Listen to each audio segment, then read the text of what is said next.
Good morning, students. Welcome to MMA. Malakas at this side. Hope you all are doing well. I'm also fine. Thank you. चलो, let us start today's discussion. आज हम लोग चर्चा करेंगे helping verb की दूसरे सबसे बड़ा खिलाड़ी के ऊपर। वो है आपका डू वर्ब। कल हमने चर्चा किए थे बी वर्ब के ऊपर। आज हम लोग चर्चा करेंगे डू वर्ब के ऊपर। डू वर्ब हेल्पिंग वर्ब का दूसरा सबसे बड़ा खिलाड़ी मैं क्यों बताया? क्योंकि डू तो देखिए ऐसे एज अ मेन वर्ब भी काम करता है और उसके साथ साथ एज अ हेल्पिंग वर्ब भी काम करता है, बट इसका क्षेत्र जो है बहुत बड़ा है। बी वर्ब की तरह ही इसका क्षेत्र बहुत बड़ा है। चलिए, लेट अस डीप डाइव। देखिए, do in question, do as a helping verb आज चर्चा करेंगे। मेन वर्ब तो आप जानते ही हो, मेन वर्ब किस तरह से काम करता है, but do as a helping verb mainly तीन प्रकार काम करता है सेंटेंस में। एक तो देखिए, क्वेश्चन करने के लिए डू वर्ब का इस्तेमाल होता है, मतलब interrogation, note of interrogation, interrogative sentence के फॉर्मेशन में इसका बहुत बड़ा महत्वपूर्ण योगदान रहता है। चलिए, next is do in negative sentences. मतलब एक पॉजिटिव और एफर्मेटिव सेंटेंस को अगर नेगेटिव में कन्वर्ट करना है तो डू का इस्तेमाल कैसे होता है वो भी हम लोग सीखेंगे। ठीक है। और उसके बाद डू फॉर एम्फेसाइज, मतलब किसी चीज के ऊपर बलपूर्वक, फोर्सफुली, एम्फेटिकली कुछ काम करने के लिए डी का, बी और डू का कैसे इस्तेमाल होता है, डू वर्ब का कैसे इस्तेमाल होता है वो भी हम लोग सीखेंगे। तो बहुत इंटरेस्टिंग होने वाला है ये चैप्टर। अपना किताब मतलब अपना स्क्रीन सामने रखिए और उसके साथ साथ अपना एक्सरसाइज बुक और पेन ले लीजिए। बहुत सारा चीजों को नोट डाउन करना है। चलिए, सबसे पहले let us start with do in questions. Do से कैसे हम लोग क्वेश्चन का फॉर्मेशन करते हैं। चलिए, तो सबसे पहले तो ये देख लेंगे, बेसिकली टेंस तीन प्रकार का आता है। तो हर एक टेंस में प्रेजेंट हो गया, पास्ट हो गया, फ्यूचर हो गया, कैसे डू का इस्तेमाल होता है, मेनली हम लोग वो चीज देखेंगे। प्रेजेंट और पास्ट में डू का इस्तेमाल कैसे होता है, फ्यूचर में तो ऐसे शैल या विल का इस्तेमाल होता है, तो उसको लेकर चर्चा की विषय नहीं है। सबसे बड़ा महत्वपूर्ण चर्चा की विषय है डू कैसे इस्तेमाल होता है इन क्वेश्चनिंग, इन इंटरोगेशन। चलिए, तो सबसे पहले will start off with present form. ठीक है। We use do, does, did before the main verb to ask questions. क्या बोल रहा है? बहुत ही इंपॉर्टेंट लाइन है। Do as a helping verb अगर क्वेश्चन फॉर्म करने के लिए इस्तेमाल हो रहा है तो मेन वर्ब जो होगा उसके पहले डू, डज या डिड। डिड तो पास्ट फॉर्म में यूज होगा, प्रेजेंट फॉर्म में डू या डज का इस्तेमाल होता है, तो ये मेन वर्ब के पहले बैठेगा। नाउ सपोजिटली, अभी यहां पे गौर कीजिए। ठीक है। डू किस किस के साथ बैठेगा और डज किस किस के साथ बैठेगा? सिंपल फॉर्मूला है, कितना मेमोराइज करोगे आप?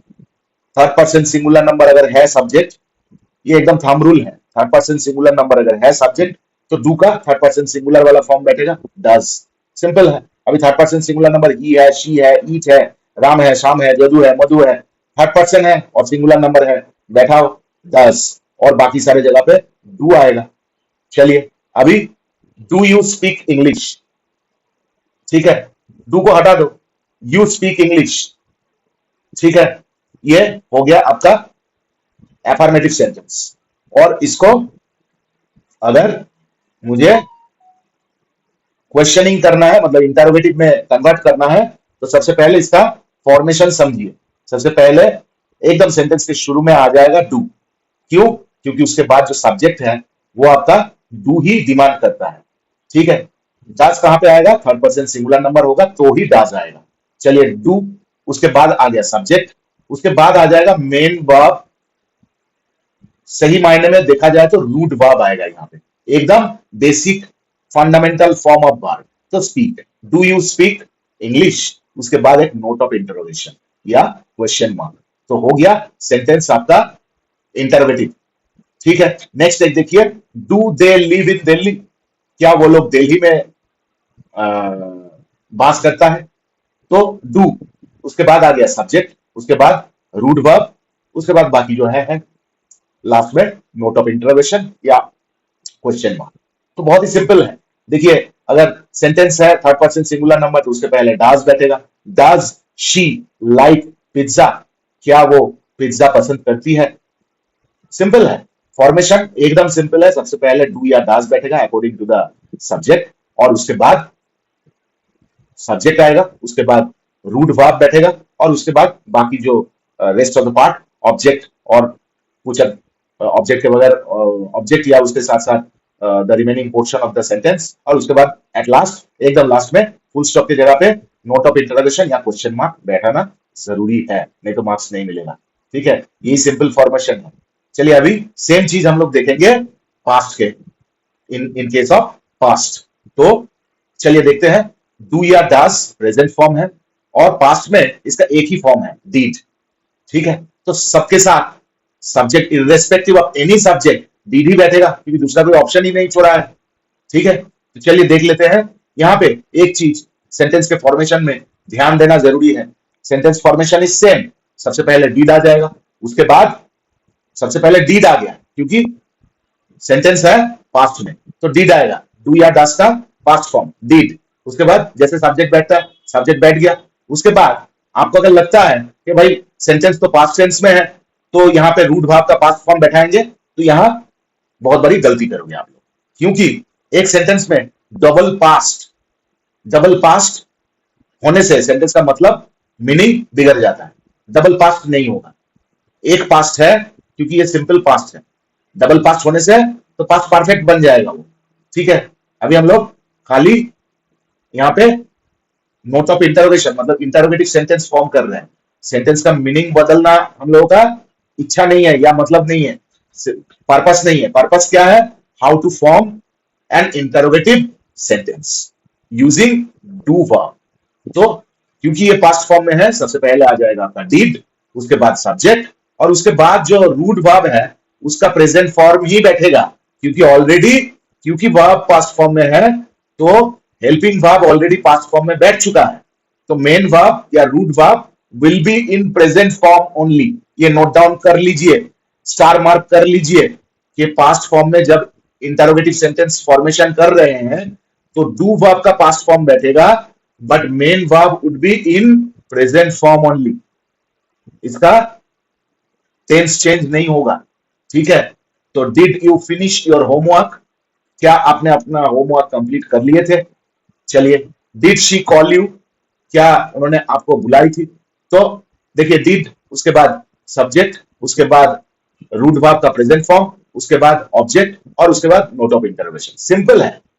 ठीक है, तो ये था आपका। आशा करते हैं यहां तक आपका अंडरस्टैंडिंग क्लियर हो गया है कि how to form interrogative sentence using do verb in present and past. ठीक है, चलिए अभी फ्यूचर भी देख लेते हैं। ऑल्दो फ्यूचर के लिए फ्यूचर में डू का सच इस्तेमाल नहीं है इन केस ऑफ इंटरोगेशन, क्योंकि फ्यूचर में हम लोग विल से ही काम चला लेते हैं। फ्यूचर टेंस देखिए, will you used in future tense. देखिए, will you help me, will, अच्छा यहाँ पे टाइपोग्राफिकल मिस्टेक है, sorry for the mistake. Will is used in case of future tense. ठीक है, तो विल यू हेल्प मी, क्या आप मुझे सहायता करोगे? Will they B home soon, क्या वो लोग जल्दी घर आएगा?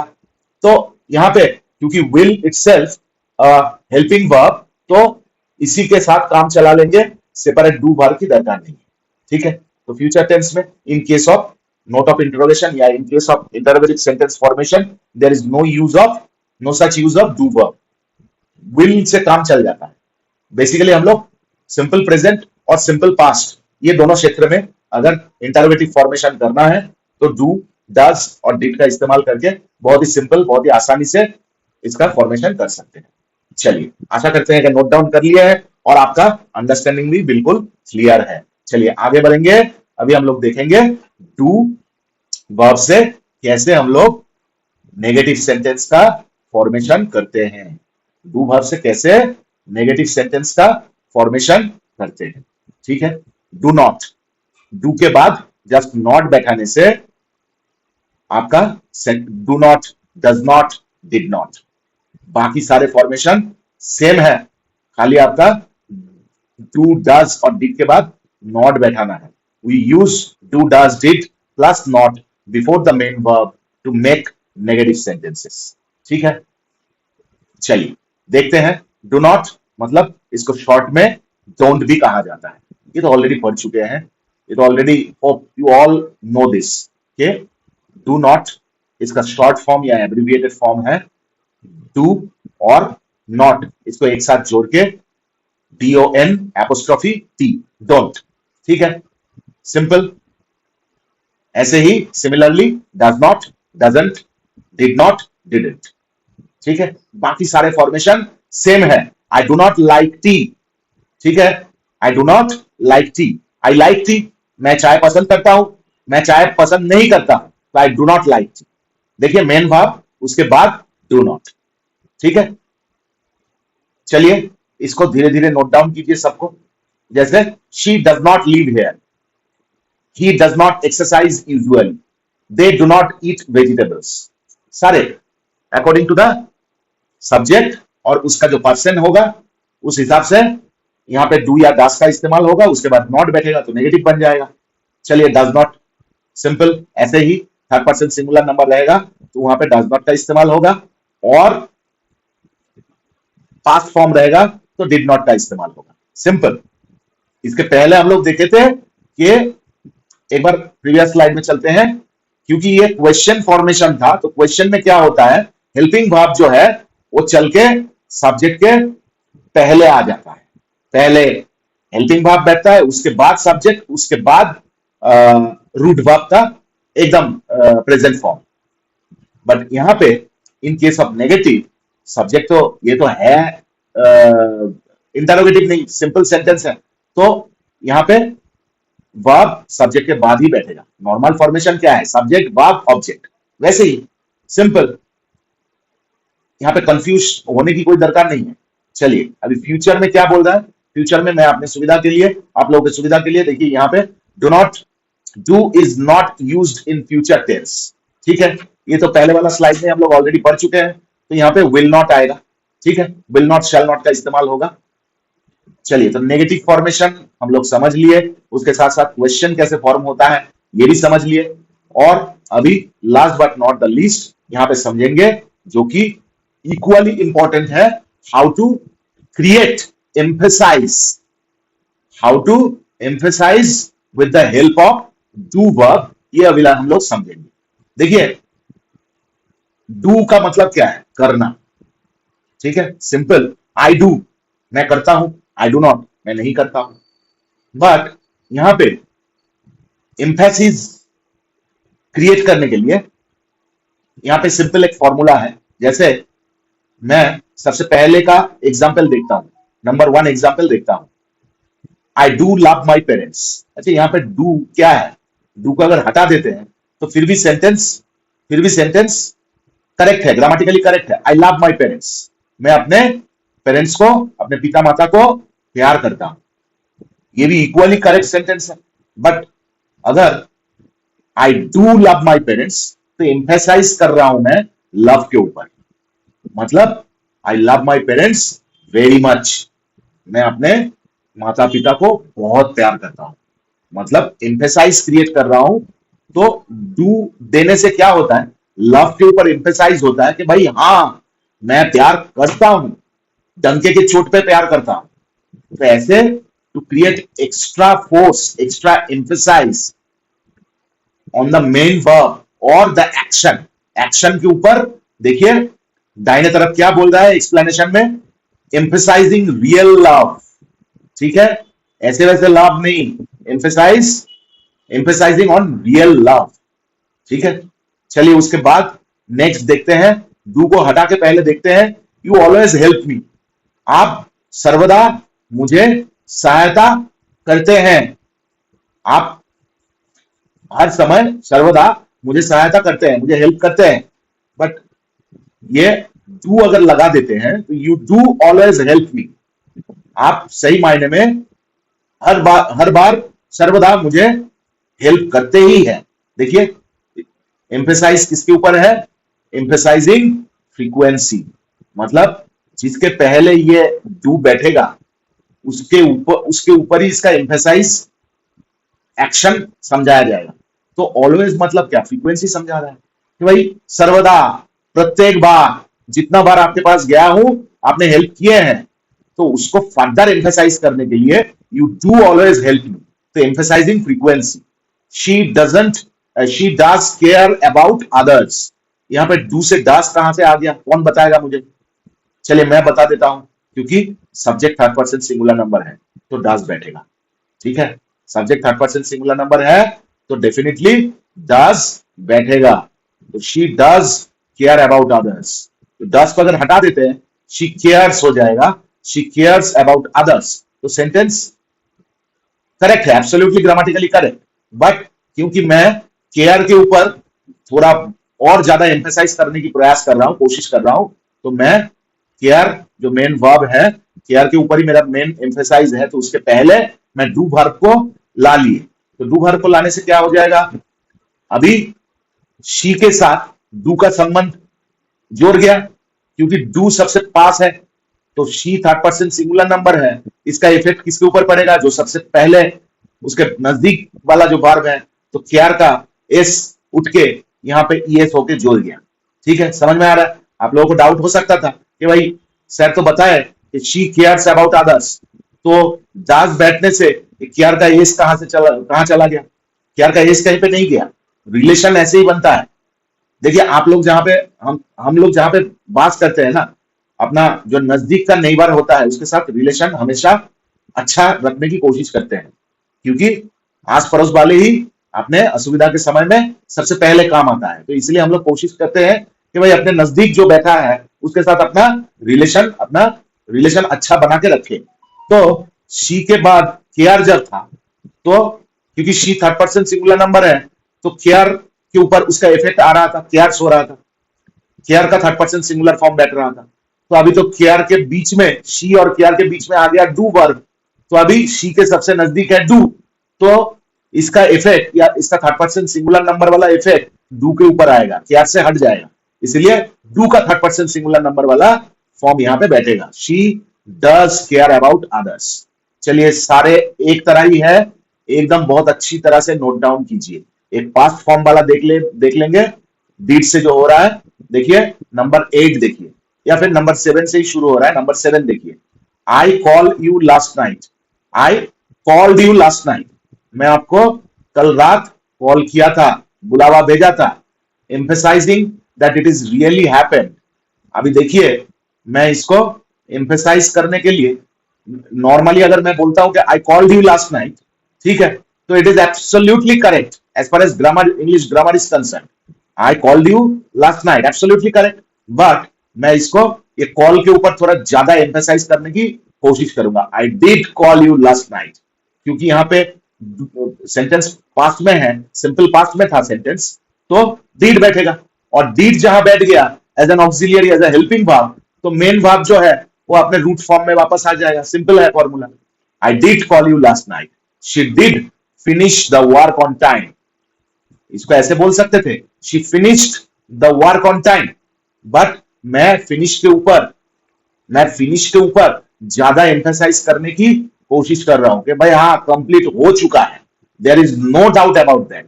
देखिए एम्फेसाइजिंग कंप्लीशन, तो she did finish the work on time, वो एकदम समय पे ही अपना काम खत्म कर चुका है।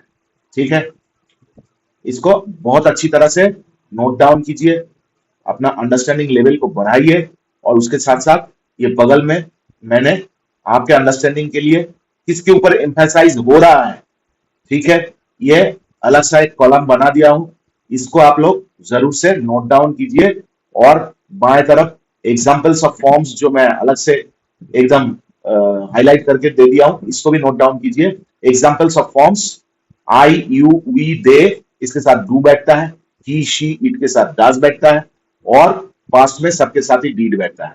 ठीक है, तो ये था आपका डू वर्ब का 3 फॉर्म। आशा करते हैं यहां तक आपका अंडरस्टैंडिंग बहुत अच्छा है, क्लियर है। सेंटेंस फॉर्मेशन में ये एकदम माइलस्टोन साबित होने वाला है।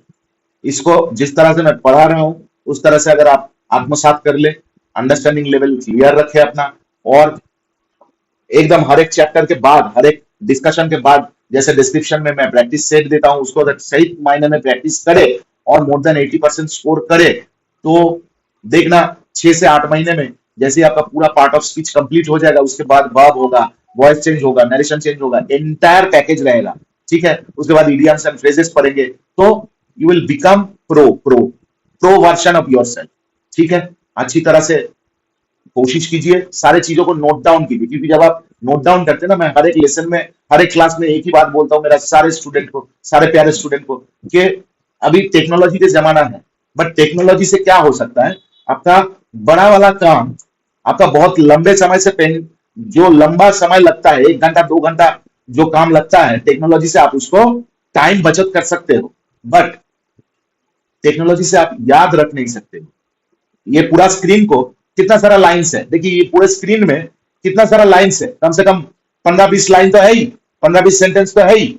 इसको आप स्क्रीनशॉट लेके रख सकते हैं, बट वो अपने मोबाइल पे या लैपटॉप पे या डेस्कटॉप पे या टैब में रह जाएगा, अपने दिमाग में नहीं घुसेगा। तो दिमाग में डालने के लिए वीडियो को पॉज कीजिए, एक एक चीज को नोट डाउन कीजिए, बारीकी से नोट डाउन कीजिए। जब नोट डाउन करते हैं ना, आंख से देखते हैं, दिमाग से कैलकुलेट करते हैं, उसके बाद हाथ से लिखते हैं। ये जो आई ब्रेन एंड हैंड कोऑर्डिनेशन होता है, यही लंबे समय तक आपको हेल्प करता है ये चीजों को याद करने के लिए, याद रखने के लिए। तो it is a science, not just मियर ज्ञान। ज्ञान नहीं दे रहा हूं, ज्ञान तो बहुत है आप लोगों के पास। तो बहुत अच्छी तरह से नोट डाउन कीजिए। आज चलिए, इन अ नटशेल, आज हम लोग डू वर्ब का as a helping verb, do present past और फ्यूचर में क्या क्या काम कर सकता है, फ्यूचर को साइड करके रखिए, क्योंकि डू वर्ब का ऐसा इस्तेमाल फ्यूचर में नहीं है। As a helping verb future में ऐसा डू वर्ब का इस्तेमाल नहीं है।